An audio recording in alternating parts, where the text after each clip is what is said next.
Finally, I'm back with another video. Hi, my name is Shahad. I live in Denmark. আর ডেনমার্কে আবার snowfall শুরু হয়ে গেছে। UK থেকে Denmark back করার পরে I was going through a lot of pressure due to my academics. আর এর কারণে পড়াশোনার পিছনে আমার অনেক সময় দিতে হচ্ছে, যেহেতু এখন সেমিস্টারের end. Well, to be very honest, আমি খুব একটা ব্রিলিয়ান্ট স্টুডেন্ট না, সেই পড়াশোনার পিছনে আমার যতটা সম্ভব সময় দিতে হয়। আর এত সময় দেওয়ার পরও আমার রেজাল্ট ভালো হবে কিনা সেটাও আমি জানি না। Apart from that, abroad life আমার কাছে একদমই ভালো লাগে না, and sometimes I feel extremely down.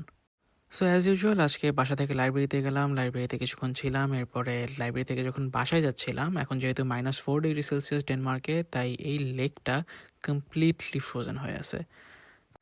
এমন ভয়াবহ রকমের ঠান্ডার মধ্যে আমি লাইফে জীবনেও পড়ি নাই।